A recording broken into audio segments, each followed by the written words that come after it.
Prime Minister says he is open to deploying British troops to Ukraine as peacekeepers, suggesting Britain will play a part in any long-term peace deal, but insists Ukraine must remain an independent state. It comes as Cabinet Ministers meet with US and European leaders at a security conference in Munich that begins today, with US and Russia peace talks set to be on the agenda. The Science and Technology Secretary Peter Carl is there. He joins us from Munich this morning.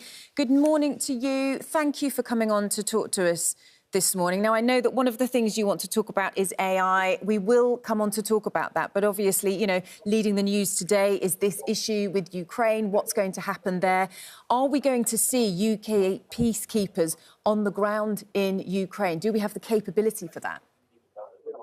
We certainly have the capability. Britain is a leading country when it comes to peacekeeping. We've done it in many situations before, and our armed forces are exceptional at doing so.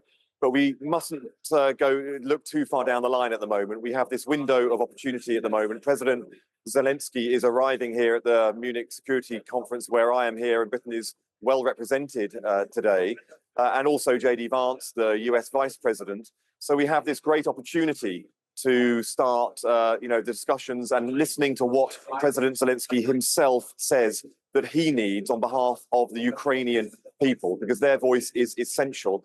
Britain has stood side by side with President Zelensky and the Ukrainian people, and we continue to do so right there today. There's no doubt we are at a key moment, aren't we, with all of this? But there are accusations that President Trump is appeasing Russia. There have been comparisons, talking about World War II style. And it seems that we are standing by and letting this happen without Ukraine being involved in the process. Well, as you can see, I'm talking to you from the Munich Security Conference, where President Zelensky and the US Vice President will be today. The British voice is here. We are making our views very well known. And we are participating fully in this incredibly important summit, this conference which happens every year, but this year in particular with all of the geopolitical challenges that we face. And of course, we'll talk in a moment about the future challenges that we face. And Britain's voice is heard loud and clear, and our voice is absolutely unequivocal. And that is that President Zelensky needs to be at the table. He needs to have his views and the views of the Ukrainian people respected in the future of Ukraine, and we need a sovereign Ukraine into the future in any settlement that comes out of this. That's our view, and it's very consistent. The question is, Peter Carl, a sovereign Ukraine at what price?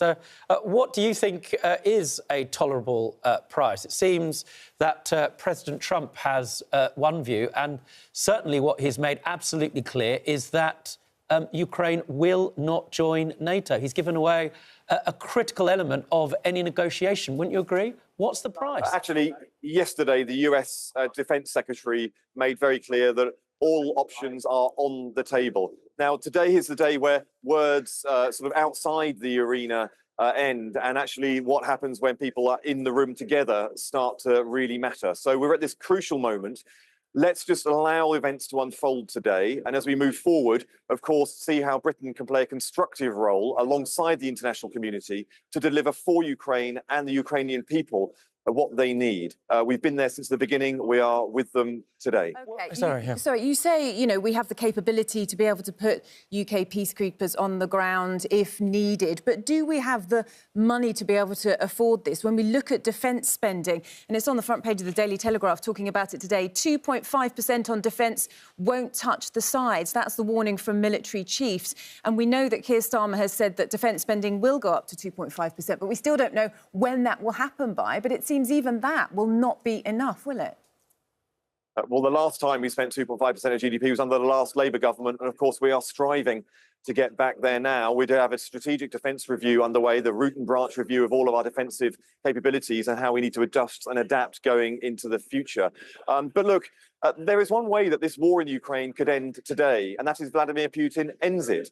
That's been the same truth over the 3 years of this war in the first place, that he should never have started in the first place, and his invasion was illegal. We agree with that, but the that's essential not, truth. the truth is that that's not going to happen. Here. And you're talking potentially about the capability of UK troops on the ground. You talk about the Defence Secretary, Peter Hegseth.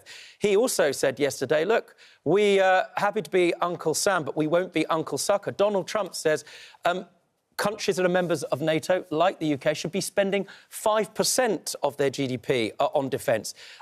Is he right?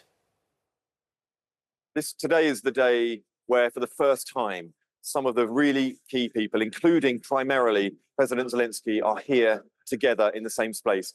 I'm here alongside the Foreign Secretary and the Defence Secretary to be in the room and to listen to President Zelensky and to JD Vance, the US Vice President, and we will move forward from there. That's the key thing.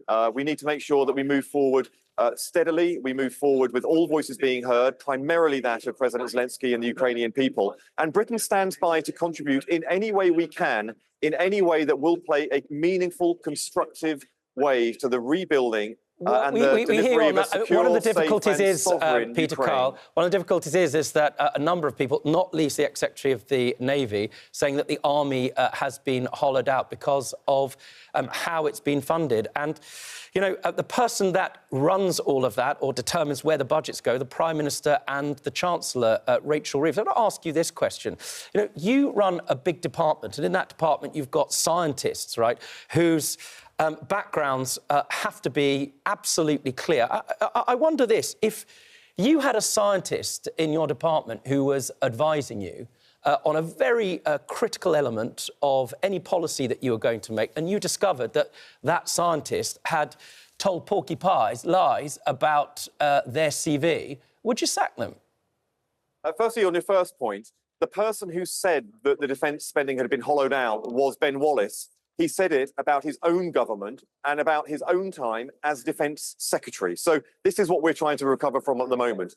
With regards to Rachel Reeves's LinkedIn profile, which was set up by one of her team, and it was a couple of months out in one of those things, that's been dealt with. What we need to do is just focus on the fact that Rachel is fixing the foundations of our economy. We've had 3 interest rates in the cuts in the time that Rachel has been Chancellor. So you're not really answering the question. It's a straightforward one. Ask you, look, the bottom line is straightforward. If somebody in your department lied about their qualifications on their CV, and we don't know also the outcome of another investigation into expenses, but let's assume, for argument's sake, that that's true, it's all denied, they'd be sacked, wouldn't they? It's just straightforward, gross misconduct. And what's more, they'd be holding out they had expertise when they didn't. I mean, surely, if that is the case, you'd take the view, if it was a scientist in your department or anyone else, that they'd have to go. Well, everything you've just said in your hypothetical about a hypothetical scientist is not true about Rachel. So that's why, of course, your listeners and your viewers need to know why I'm avoiding answering the question directly. You're asking me to sort of make a parallel between a hypothetical that wasn't true. We're running out of time. Rachel. And also just bear in mind that we're here at the Munich Security Council at a crucial moment, and actually what government does do is really important. And we're announcing today that we are actually Sorry, just to interrupt one time before we leave this subject, because I think people will be concerned about whether the nation's economy can be trusted with the Chancellor if she can't be trusted to be honest in her CV, and we don't really seem to have got to the bottom of that. I think that's the concern from people. Yeah, it can be trusted with her, and she is honest, and she is acting in the interests of the British public every single day, which is why we've had 3 interest rate cuts. We're investing into the future of the economy. We're having airport expansion. We're having the Oxfam link. We are building 1.5 million homes because of Rachel. We have the regulatory reform, the planning reform. We are getting the fundamentals right, and whatever happens in the global economy, if the fact that we have a foundation of our economy that is correct, it is rigorous, and it is starting to get this. We are starting to get the forward movement. Sorry to interrupt we need. any party political broadcast. I hear you, but you are here to announce the rebranding of the government's AI agency. Just very quickly, why are you doing that? Because I have to be really honest, in the time I've been Secretary of State, 6-7 months, the work that the Institute has done and revealed to me has been mostly national security related. What they do is have a team of incredibly well-respected scientists when it comes to technology, assessing the models that are coming out of the AI labs at the very, very frontier, the very cutting edge that we hear about in the news. We have uncovered some potential dangers when it comes to our national security. And I'm being honest for the very first time about this, that includes the potential for chemical and biological and radiological attacks. Just to be clear, I'm helping here, Peter, just to be clear so people understand. So the emphasis has gone from bias and free speech and what AI, or the impact of AI on that, into something new, which you're more concerned about. Is that right?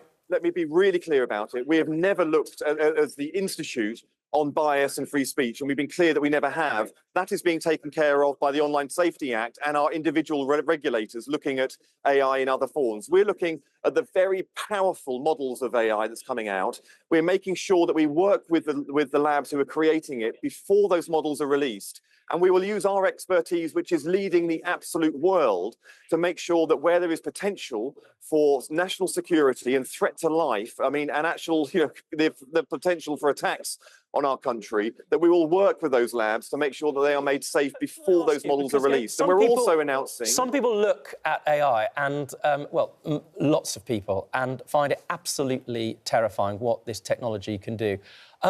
I'll put it this way, how afraid should people be that if this technology gets into the wrong hands or it evolves beyond a certain level, that is an existential threat to all of humankind?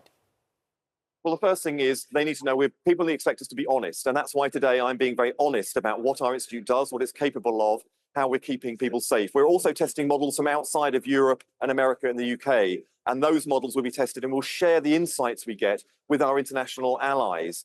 So people should be concerned, but they should be reassured that I'm being honest about the nature of the threat, and I'm being honest about what we are doing as a government to lead the world in keeping us safe. Because once people are safe and protected, they will feel safe, and it means that we can explore all the potential that this technology has for us. Thanks very much, Peter Carl. And we should also say there was an appalling attack yesterday. No doubt we'll be mindful of the victims there in Munich as well. Absolutely, yeah. Peter Carl, the Science and Technology Secretary, thank you for joining us this morning. Thank you very much.